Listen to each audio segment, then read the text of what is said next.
ಇನ್ನು ಮುಖ್ಯಮಂತ್ರಿ ವಿಚಾರ ಚರ್ಚೆ ಕಾಂಗ್ರೆಸ್ ಮನೆಯಲ್ಲಿ ಸದ್ಯಕ್ಕೆ ತಣ್ಣಗಾಗುವಂಥ ಲಕ್ಷಣಗಳು ಕಾಣಿಸ್ತಾ ಇಲ್ಲ. ಅನೇಕ ನಾಯಕರು ನೇರವಾಗಿಯೇ ಮುಖ್ಯಮಂತ್ರಿ ಸ್ಥಾನದ ಬಗ್ಗೆ ಕಾಮೆಂಟ್ಗಳನ್ನು ಮಾಡ್ತಾ ಇದ್ದಾರೆ. ಇನ್ನೊಂದು ಕಡೆಗೆ DCM DK ಶಿವಕುಮಾರ್ ನೇರವಾಗಿ ನೀವೇನೇ ಹೇಳಿದ್ರು ಕೂಡ ನಿಮಗೆ ಸದ್ದು ಬೇಕಾಗಿದೆ, ನನಗೆ ಸದ್ದು ಬೇಡ ಅಂತ ಹೇಳ್ತಾನೆ ಉತ್ತರ ಕೊಡೋದನ್ನು ಅಥವಾ ಪ್ರತಿಕ್ರಿಯೆ ಕೊಡೋದನ್ನು ನಿಲ್ಲಿಸಿದ್ದಾರೆ. ಆದರೆ ಬೇರೆಯವರು ಸುಮ್ಮನಾಗಬೇಕಲ್ಲ. ಈಗ ಬೇರೆ ಸಚಿವರು ಕೂಡ ಹಾಗೆಯೇ ಶಾಸಕರು ಕೂಡ ಈಗ ನಾನಾ ರೀತಿಯಲ್ಲಿ ವಿಶ್ಲೇಷಣೆಯನ್ನು ಮಾಡ್ತಾ ಇದ್ದಾರೆ.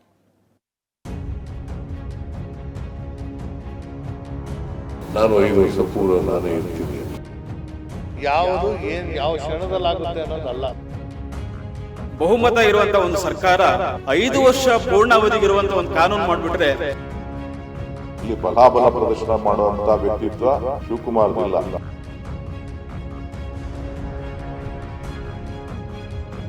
ಕಳೆದ ವಿಧಾನಸಭಾ ಚುನಾವಣೆಯಲ್ಲಿ ಕಾಂಗ್ರೆಸ್ ಪ್ರಚಂಡ ಬಹುಮತದಿಂದ ಅಧಿಕಾರಕ್ಕೆ ಬಂದಿದೆ. ಬರೋಬ್ಬರಿ 136 ಸ್ಥಾನ ಗೆಲ್ಲುವ ಮೂಲಕ ಇತಿಹಾಸವನ್ನೇ ನಿರ್ಮಾಣ ಮಾಡಿದೆ. ಆದರೆ ಇದೀಗ ಮುನ್ನೆಲೆಗೆ ಬರೋದಕ್ಕೆ ಕಾರಣವೂ ಇದೆ. ಅದೇನಂದ್ರೆ ಪಕ್ಷ ಅಧಿಕಾರಕ್ಕೆ ಬರೋದ್ರಲ್ಲಿ DCM DKಶಿ ಪಾತ್ರವೂ ಇದೆ ಅಂತ ಕೆಲ ಶಾಸಕರು ಉಲ್ಲೇಖಿಸುತ್ತಿದ್ದಾರೆ. ನಿನ್ನೆ ಬಿಜೆಪಿ ಶಾಸಕ ಸುರೇಶ್ ಗೌಡ ಅಂತೂ ಸಿದ್ದರಾಮಯ್ಯ ಸಿಎಂ ಆಗೋದ್ರಲ್ಲೂ DK ಪಾತ್ರ ಇದೆ, ಕೋಟಿ ಕೋಟಿ ಇನ್ವೆಸ್ಟ್ ಮಾಡಿದ್ದಾರೆ ಅಂತ ಹೇಳ್ತಿದ್ದಾರೆ ಅಂತ ಹೊಸ ಬಾಂಬ್ ಹಾಕಿದ್ರು. SM ಕೃಷ್ಣ ಮುಖ್ಯಮಂತ್ರಿ ಮಾಡೋದ್ರಿಂದ ಹಿಡಿದು ಇಲ್ಲಿವರೆಗೂ ಸಿದ್ದರಾಮಯ್ಯನವರು ಮುಖ್ಯಮಂತ್ರಿ ಮಾಡೋದ್ರಲ್ಲಿ ಅವ್ರ ಪಾತ್ರ ಇದೆ. ಈ ಸಲಿನೂ ಕೂಡ ಬಹಳ ಹೋರಾಟ ಮಾಡಿ ಹಣ ಇನ್ವೆಸ್ಟ್ ಮಾಡಿ, ಎಲ್ಲರೂ ಹೇಳೋದು 1000 ಕೋಟಿ ಇನ್ವೆಸ್ಟ್ ಮಾಡೋದು, ನನಗೆ ಗೊತ್ತಿಲ್ಲ, ಅದು ಎಲ್ಲರೂ ಹೇಳ್ತಾರೆ 1000 ಕೋಟಿ ಇನ್ವೆಸ್ಟ್ ಮಾಡಿದಕ್ಕೆ DK ಶಿವಕುಮಾರ್ ಅವರು ಕಾಂಗ್ರೆಸ್ ಸರ್ಕಾರ ಬಂತಿಲ್ಲಿ ಅಂತ. ಅದರಿಂದ ಎಲ್ಲರೂ ಕಾಂಗ್ರೆಸ್ ಅವರು ಸೇರ್ ಮಾಡ್ತಾರೆ ಅಂತ ಅನ್ಕೊಂಡಿದ್ದೆ ನಾನು. ಆದ್ರೆ ಇದು ಯಾವ ಮಾತಿಗೂ ಸೊಪ್ಪು ಹಾಕದ ಸಚಿವ HC ಮಹಾದೇವಪ್ಪ ಎಲ್ಲರೂ ಸೇರಿಯೇ ಕಾಂಗ್ರೆಸ್ ಪಕ್ಷವನ್ನ ಕಟ್ಟಿರೋದು, ಎಲ್ಲರೂ ಸೇರಿದ್ರೆ ಅಲ್ವಾ ಡ್ಯಾಮ್ ಕಟ್ಟಲು ಆಗೋದು, ಹನಿ ಹನಿಗೂಡಿದ್ರೆ ಹಳ್ಳ ಅಲ್ವಾ ಅಂತ ಸಿದ್ದರಾಮಯ್ಯ ಪರ ಬ್ಯಾಟ್ ಬೀಸಿದ್ದಾರೆ.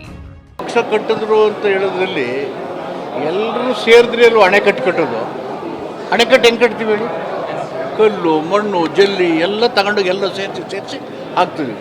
ಹನಿ ಹನಿಗೂಡಿದ್ರೆ ಹಳ್ಳ ಆ ಥರ ಎಲ್ಲರೂ ಸೇರಿಸಿ ಕಟ್ಟಿದ್ದಾರೆ. ಅದರಲ್ಲಿ DK ಶಿವಕುಮಾರ್ ಪ್ರಮುಖ ಪಾತ್ರ ವಹಿಸಿದ್ದಾರೆ. ಇಲ್ಲ ಅಂತ ಇಲ್ಲ ಅಂತ ಹೇಳೋಕ್ಕಾಗುತ್ತಾ? ಖರ್ಗೆ ಅವರು ಅಧ್ಯಕ್ಷರಾಗಿದ್ದರು, ಅವ್ರ ಕಾಂಟ್ರಿಬ್ಯೂಷನ್ ಇಲ್ವಾ? ಪರಮೇಶ್ವರ್ 8 ವರ್ಷ ಆಗಿದ್ದರು, ದಿನೇಶ್ ಗುಂಡೂರಾವ್ ಆಗಿದ್ದರು, ದೇಶಪಾಂಡೆ ಆಗಿದ್ದರು. ಯಾರ್ಯಾರು ಯಾವ್ಯಾವ ಕಾಲದಲ್ಲಿ ಪಕ್ಷದ ಜವಾಬ್ದಾರಿ ಕೊಡ್ತಾರೆ, ಎಲ್ಲರ ಡ್ಯೂಟಿ ನನ್ನೂ ಸೇರಿಸಿ ಸಾಮಾನ್ಯ ಕಾರ್ಯಕರ್ತನಾಗಿದ್ರು ನಂದು ಜವಾಬ್ದಾರಿ ಪಕ್ಷ ಕಟ್ಟಿದೆ. ದಲಿತ ಸಿಎಂ ಆಗೋ ಬಗ್ಗೆ ಹೈಕಮಾಂಡ್ ತೀರ್ಮಾನ ಅಂತ ಮೈಸೂರಿನಲ್ಲಿ ಸಚಿವ HC ಮಹಾದೇವಪ್ಪ ಹೇಳಿದ್ರು. ನೀವು ಕೂಡ ಸಿಎಂ ಕ್ಲೀನ್ ಮಾಡಬೇಕು ಅಂತ ಹೇಳಿ ಪ್ರಸ್ತಾವನೆಗಳು ಬೇಕಾದಷ್ಟು ಬರ್ತಾ ಇರ್ತವೆ. ಫೈನಲ್ ಆಗಿ ಏನು ಆಗಬೇಕು ಅನ್ನೋದು ಹೈಕಮಾಂಡ್ ತೀರ್ಮಾನ ಮಾಡುತ್ತೆ, ಮಾಡಿದೆ. ದಲಿತ ಸಮುದಾಯಕ್ಕೆ ಸಿಎಂ ಹುದ್ದೆ ಇದುವರೆಗೂ ಸಿಕ್ಕಿಲ್ಲ ರಾಜ್ಯದಲ್ಲಿ, ಅದೊಂದು ಕೂಗು ಇದ್ದೇ ಇದೆ. ಈ ಎಲ್ಲ ಸಂಗತಿಗಳನ್ನು ಪರಾಮರ್ಶೋದು ಹೈಕಮಾಂಡ್ ಅಲ್ವಾ? ಶಿವಕುಮಾರ್ಗೆ ಬಲಾಬಲ ಪ್ರದರ್ಶಿಸುವ ಅಗತ್ಯ ಇಲ್ಲ, ಪ್ರಾಮಾಣಿಕವಾಗಿ ಪಕ್ಷವನ್ನ ಮುನ್ನಡೆಸುತ್ತಿದ್ದಾರೆ. ಯಾವುದೇ ಶಾಸಕರ ಬೆಂಬಲ ಕೇಳುವ ಸಮಯ ಅಲ್ಲ ಅಂತ ಮಾಜಿ ಸಂಸದ DK ಸುರೇಶ್ ಹೇಳಿದ್ದಾರೆ. ಇಲ್ಲಿ ಬಲಾಬಲ ಪ್ರದರ್ಶನ ಮಾಡುವಂತ ವ್ಯಕ್ತಿತ್ವ ಶಿವಕುಮಾರ್ದಿಲ್ಲ. ಶಿವಕುಮಾರು ಕಾಂಗ್ರೆಸ್ ಪಕ್ಷದ ಒಬ್ಬ ಪ್ರಾಮಾಣಿಕ ಕಾರ್ಯಕರ್ತರು. ಯಾವುದೇ ಶಾಸಕರ ಬೆಂಬಲವನ್ನ ಪಡೆದುಕೊಳ್ಳುವಂತದ್ದಾಗ್ಲಿ ಕೇಳುವಂತದ್ದಾಗ್ಲಿ ಸಮಯ ಅಲ್ಲ. ಈಗಾಗಲೇ ಮುಖ್ಯಮಂತ್ರಿ ಹುದ್ದೆ ಸಿದ್ದರಾಮಯ್ಯನವರು ವಹಿಸಿಕೊಂಡು 2 ವರ್ಷ ಆಗಿದೆ, ಕೆಲಸ ಮಾಡ್ತಾ ಇದ್ದಾರೆ. ಸೊ ಅವರು ಮುಂದುವರಿತಾ ಇರುವಂತ ಸಂದರ್ಭದಲ್ಲಿ ಇದು ಯಾಕೆ ಚರ್ಚೆ ಮಾಡ್ತಾ ಇದ್ದಾರೆ, ಯಾಕೆ ಈ ವಿಚಾರಗಳು ಚರ್ಚೆಗೆ ಬರ್ತಾ ಇದೆ ಅನ್ನೋದು ನಮಗ್ ಗೊತ್ತಿಲ್ಲ. ನೀವು ಮಾತನಾಡಿದವ್ರನ್ನೇ ಕೇಳಬೇಕು, ಅಲ್ಲ ಅವ್ರನ್ನೇ ಕೇಳಬೇಕು, ನೀವು ಮುಖ್ಯಮಂತ್ರಿಗಳನ್ನೇ ಕೇಳಬೇಕು ಯಾಕೆ ಈ ವಿಚಾರ ಹೇಳಿದ್ರಿ ಅಂತ ಹೇಳ್ಬಿಟ್ಟು. ಶಿವಕುಮಾರು ಆತರದಲ್ಲಿಲ್ಲ, ಆತಂಕದಲ್ಲೂ ಇಲ್ಲ. ಪಕ್ಷ ಕೊಟ್ಟಿರ್ತಕ್ಕಂಥ ಜವಾಬ್ದಾರಿಯನ್ನ ಪ್ರಾಮಾಣಿಕ ಪಕ್ಷದ ಒಬ್ಬ ಕಾರ್ಯಕರ್ತನಾಗಿ ಪಕ್ಷವನ್ನ ಮುನ್ನಡೆಸ್ತಾ ಇದ್ದಾರೆ.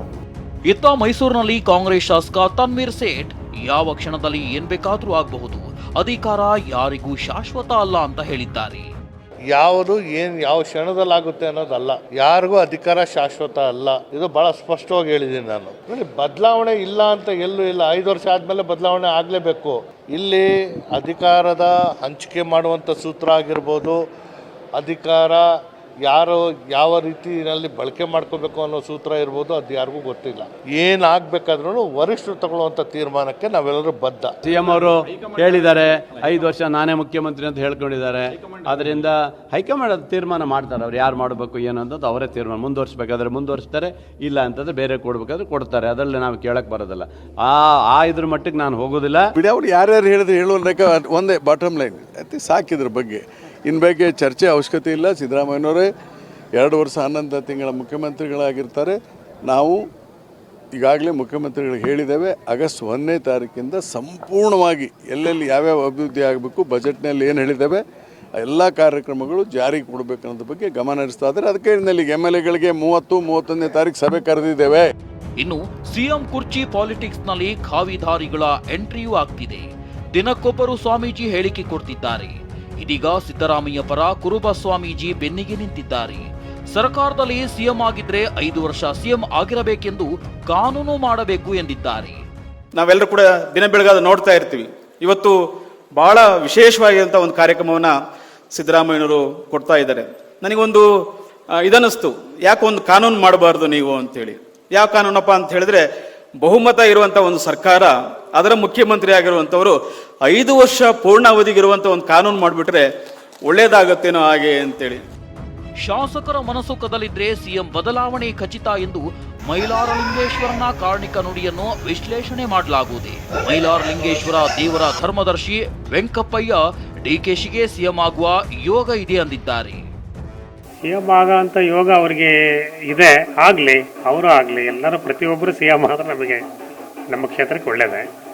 ನಾವು ಗುರುಗಳಾಗಿ ಇಂಥದ್ದು ಯೋಗ ಇದೆ, ಅವರಿಗೆ ಸಿಎಂ ಆಗ್ತಕ್ಕಂಥ ಯೋಗನೇ ಇದೆ. ಆದಷ್ಟು ಶೀಘ್ರದಲ್ಲಿ ಆಗಲಿ, ಒಳ್ಳೇದಾಗಲಿ. ಸಿದ್ದರಾಮಯ್ಯನವರು ಹೇಗಿದ್ದಾರೆ, ಅವರು ತುಂಬಿದ ಕೊಡಪಾನ ಇದ್ದಂಗಿದ್ದಾರೆ. ಅದರಲ್ಲಿ ಅವರವರಲ್ಲಿ ಏನಾದರೂ ಏರುಪೇರು ಮಾಡಿಕೊಂಡ್ರೆ ಅದು ಆಗಬಹುದು ಅಂತ. ಅದೇನೇ ಹೇಳಿ, ಕಾಂಗ್ರೆಸ್ ಮನೆಯಲ್ಲಿನ ಸಿಎಂ ಬದಲಾವಣೆ ವಿಚಾರ ಸ್ವಲ್ಪ ಮಟ್ಟಿಗೆ ತಣ್ಣಗಾದಂತೆ ಕಾಣ್ತಿದೆ. ಆದರೆ ಮುಂದೆ ಯಾವ ಕ್ಷಣದಲ್ಲಿ ಯಾವ ರೂಪದಲ್ಲಿ ಬೇಕಾದರೂ ಸ್ಫೋಟ ಆಗಬಹುದು. Bureau report, TV9.